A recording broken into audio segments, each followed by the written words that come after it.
Назад сме во живо од студиото во овој термин од 15 часот и 40 минути, а во фокусот се случувањата во Албанија. Со мене е колегата Дејан Андоновиќ. Добар ден. Дејан, она што е најново е дека парламентарците во Албанија го послушаа Еди Рама, кој што повика на импичмент на претседателот Илир Мета, и сето тоа бидејќи Мета го поништи указот за локалните избори кои што требаше да се случат на 30 јуни. Меѓутоа, што после ова? Што откако импичментот на Мета веќе е ставен на тест со оглед на тоа што после гласањето со двотретинско мнозинство треба уште некои институции да се изјаснат? Одговорот на Илир Мета беше претседателот и припаѓа на Републиката на албанските граѓани се застапени во парламентот, но како што самиот изјави за парламентот и во парламентот, ама не ваков состав на парламента, алудирајќи на парламентарното мнозинство предводено од социјалистите на Еди Рама, кој го предизвика, односно го организира овој импичмент, односно отповикување на претседателот на Републиката поради неговото обвинет дека наводно е фатил страната на опозицијата и ги суспендирал изборите, редовните локални избори закажани за 30 јуни. Илир Мета од друга страна го изјави ова што го изјави и рече дека 30 јуни беше пребрзо датум кој пребрзо доаѓа за оваква тензична атмосфера каква што е во Албанија, да има некакви избори, да дојде до поголеми инциденти. Она што Илир Мета го најавува во наредниот период е дека ќе го разгледа деновиве предлогот кога да бидат организирани тие предвремени вонредни локални избори. Од друга страна, опозицијата и натаму оди на варијантата да нема локални избори, владата на Еди Рама да поднесе оставка, да се направи техничка влада која ќе ги спроведе општите избори во Албанија, бидејќи според нив Еди Рама е корумпиран и тој не може да спроведува избори. Во продолжение го следиме прилогот подготвен од дескот на Еден ТВ, па се враќаме назад со коментар.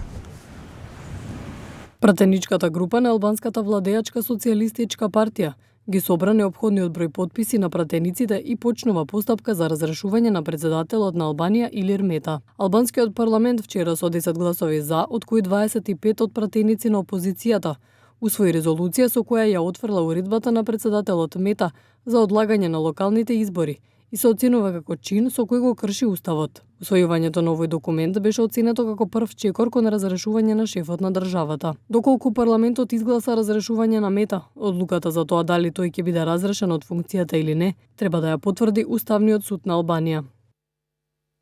Како што може да се забележи, Уставниот суд е оној кој што го има последниот збор во однос на тоа дали Мета ќе продолжи да биде претседател или не. Кој е механизмот со кој што Мета би си заминал или би останал? Еве видовме во прилогот, Уставниот суд треба да ја потврди одлуката на парламентот дека е разрешен актуелниот претседател на Албанија. Меѓутоа проблемот со Уставниот суд во Албанија е тоа што тој не функционира во моментов, таму треба да има 9 суди, функционира само еден судија, останатите 8 се распуштени и она што е уште би се рекло невозможна мисија во моментот на Уставниот суд е фактот дека од тие 9 суди, 4 суди треба да предложи самиот претседател, а бидејќи доколку се разрешува претседателот, кој тогаш ќе ги разреши, кој тогаш ќе ги наименува останатите 4 суди, и така да ова некако станува да се врти во круг. Ќе видиме повторно, ќе кажам, ќе видиме во наредниот период како сето ова ќе излезе. Морам да потсетам дека Еди Рама пред неколку дена беше во Берлин,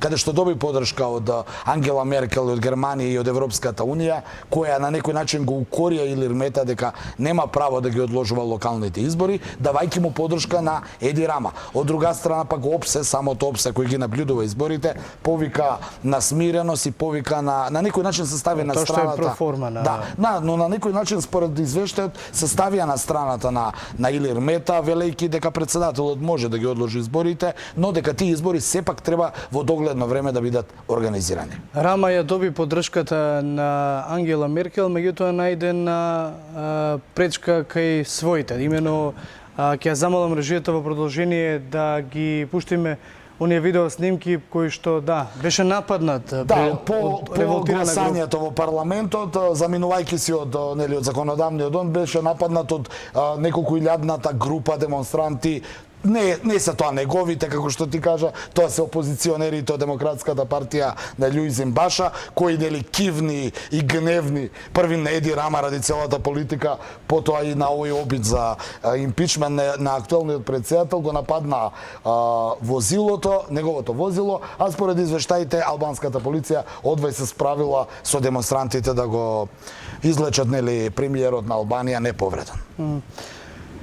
Друга тема на која што се селиме со Дејан е она што со неколку месеци наназад веќе представува тензична атмосфера која што разни аналитичари различно е толкуваат чија е вината, дали на Соединетите Американски држави, дали на Иран. Меѓутоа, еден од насловите во странските медиуми е цитат кој што вели треба да се подготвиме за американско-иранска војна. Дејан, до каде се тие препукувања меѓу двете држави? Иако особено иранските власти велат дека присуството на американците на Блискиот Исток е може би доволна причина за сите овие тензии. Американско-иранската сага трае веќе 40 години и на моменти во историјата ги доживува на моменти пиковите на тоа дали ќе се дојде конечно до таа борба, до таа воен судир или не. Овие неколку дена, особено вчера и денеска, личи дека доаѓа пикот. Мораме да објасниме што е причината. Нападнати се два танкера, еден јапонски, еден норвешки практично во Оманскиот залив. Само географски можам да објаснам дека тоа е Персиски залив, каде што од една страна е Иран, од друга страна е Саудиска Арабија и Арапскиот полуостров, два лути и религиски, и политички, и војнички ривали, значи Саудиска Арабија и Иран. Персискиот залив преку Ормудскиот премин е поврзан со Оман. Тука има голем број на нафтени платформи, значи поприште на интересите на големите сили. Еве, како што можеме да видиме на видеото, ова е објавата од американската разузнавачка агенција ЦИА, која тврди дека иранската републиканска гарда е снимена како оштетува два танкери. Тие два танкери се тој норвешкиот и јапонскиот и го обвинува Иран дека стои за овој напад врз танкерите. Ќе кажам и зошто.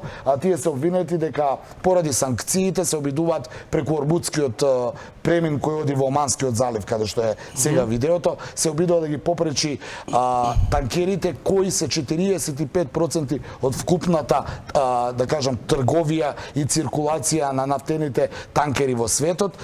Иран имено едно од алатките да се заштити од американските напади е тоа попречување во Персискиот залив, значи низ Ормудскиот премин кој треба да премине од Персиски залив во Оманскиот дел, да ги попречува меѓународните концерни кои превезуваат нафта. Ке повторам, 45% од вкупната размена на нафтата е таму. Американската влада го обвини Иран, еве видовме сега снимката, склучува скорешна воена интервенција. Нормално, први што е поздравија најавата на САД дека можеби воено ќе интервенират да го казнат Иран заради ова. Врз светската економија е Ријад, односно Саудиска Арабија, лутиот ривал на Иран, но и Израел, кој веројатно според геостратезите доколку дојде до некои напади, американците ќе ги изведат нападите токму преку Израел и Саудиска Арабија. Ќе потсетам дека овој инцидент ја зголеми цената на нафтата на светските пазари. Ќе повторам, бидејќи 45% од вкупната размена на нафтата доколку биде блокирана, народски речено се дојде до инфаркт состојба каде што ќе има зачепување на таа размена на нафтата, може да ја подигне цената. Ајде да видиме сумирано како изгледа тоа, повторно со прилог подготвен од дескот на 1 САД го обвини Иран дека стои зад нападот на двата нафтени танкери на Оманскиот залив. Оттаму наведоа дека проценката е направена според видот на оружје што било користено во нападот. Од своја страна, Иран ги демантира овие тврдења, истекнувајќи дека немаат никаква врска со експлозиите. Ова се случува еден месец откако 4 танкери беа нападнати во близина на Обединетите Арапски Емирати. Ниту една група не презеде одговорност за инцидентот. Да, со оглед на тоа што самиот напомена дека низ овој предел каде што се случи овој инцидент поминува третина од светската нафта, и тоа се големи пари во прашање. Во прашање се и други држави кои што ја користат таа нафта, освен реакциите на Иран Какви се реакциите, да? Какви се реакциите на другите држави? Иранскиот проблем кој изминативе денови рековме доживува свој пик, очигледно најмногу им пречи на европјаните. Европјаните се не ги поддржуваа Соединетите американски држави со овие санкции кои ги воведува во Иран. Цело време повикуваа на смиреност, ке потсетам дека и Франција и Британија, па и Германија имаа делегација изминативе недели кои отидоа во Техеран во обид да и кажат, да му укажат на Иран дека нема да ја почитуваат американската одлука за ембарго врз ефтината иранска нафта. Во секој случај ќе се одрази многу врз европската економија и врз светската економија, но европската пред се, еве ќе потсетам танкерите кои беа сега нападнати и уништени, едниот е норвешки кој е европски, другиот е јапонски, што само кажува дека таму ќе настрадаат буквално сите, бидејќи бизнисот со нафтата нема националност. Сите имаат интерес, а знаеме нафтата колку и како вреди во светот. Контролира цели држави. Па го контролира целиот свет. Она што можевме да видиме повторно е, Саудиска Арабија поради своите пресметки Израел ја поздрави одлуката на Помпео дека Соединетите американски држави можеле да ги санкционираат и да ги казнат Иран со вооружен напад. Од друга страна Кина повика на воздржаност и диалог. Европјаните се уште не излего, но ќе потсетам дека и Берлин, и Париз, и Лондон се противат на американската политика кон Иран, бидејќи Европа е свесна колку и значи ефтината и квалитетна иранска нафта. Доколку таа бидат лишени од таа иранска нафта, ќе мора да ја купуваат онаа поскапата, тоа е американската и веројатно саудиската. Да, Дејан, мислам дека доволно анализиравме во овој дел за она што е во фокусот во светот и кај нас во Балканот. В период се чини дека работава оди од ден на ден се полошо и полошо. Ќе потсетам дека и во Јемен, кој е кај Саудиска Арабија, таму Иран е обвинет дека Хуту племето го спонзорира. Тие веќе денеска нападна саудиски воен аеродром, што само оди на картата да има западњаците Саудиска Арабија аргумент да го нападнат Иран. Печатокот кон Иран, да, дека е проблематична. Се креира една политика, се креира едно јавно мислење дека Иран е терористичка држава, како што и самиот Трамп рече, и дека терористичката држава Иран мора да биде смената со паѓање на тамошниот режим. Да. Почитувани од овој термин толку, овде ќе правиме пауза, следува информативно издание. Јас и Јана се враќаме околу 17 часот, а во меѓувреме информирајте се на 1tv.mk.